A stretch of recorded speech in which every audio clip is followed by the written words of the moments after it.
रक्षा मंत्री राजनाथ सिंह ने पाकिस्तान को लेकर एक बयान दिया था, जिसमें राजनाथ सिंह ने कहा था कि भारत पाकिस्तान वाले कश्मीर यानी कि पाकिस्तान ऑक्यूपाइड कश्मीर पर अपना दावा कभी नहीं छोड़ेगा।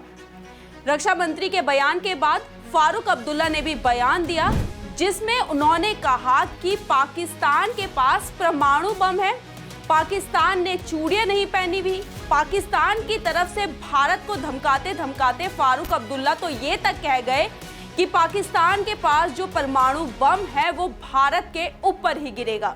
यहाँ फारूक अब्दुल्ला साहब शायद ये भूल रहे हैं कि पाकिस्तान के पास परमाणु बम तो सर्जिकल स्ट्राइक के वक्त भी था, एयर स्ट्राइक के भी वक्त था, जब जम्मू कश्मीर से धारा 370 हटी तब भी था।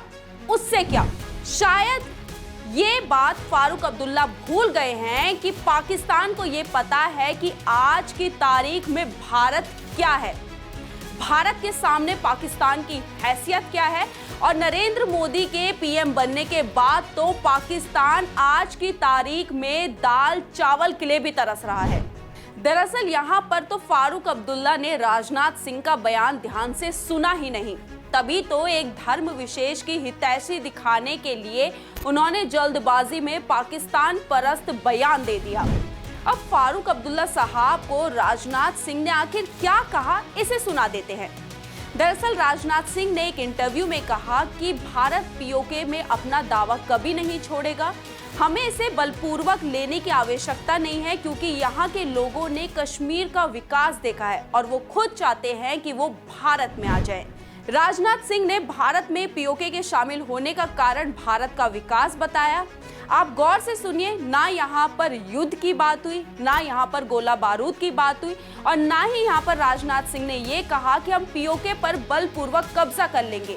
इतनी सरल और सीधी बात भी फारूक अब्दुल्ला के समझ नहीं आई और वो पाकिस्तान की तरफ से भारत को धमकाने लग गए।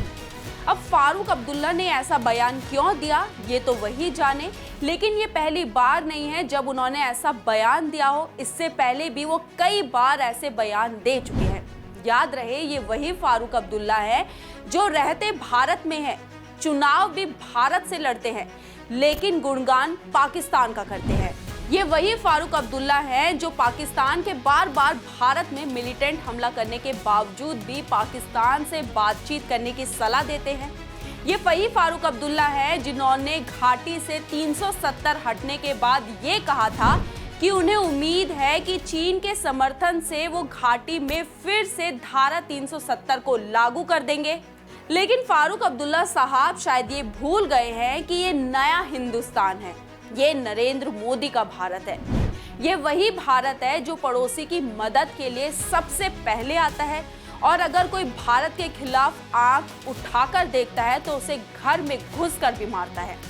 ऐसी ही खबरों को देखने के लिए हमारे चैनल को सब्सक्राइब कीजिए, हमारी वीडियो को ज़्यादा से ज़्यादा शेयर कीजिए। धन्यवाद।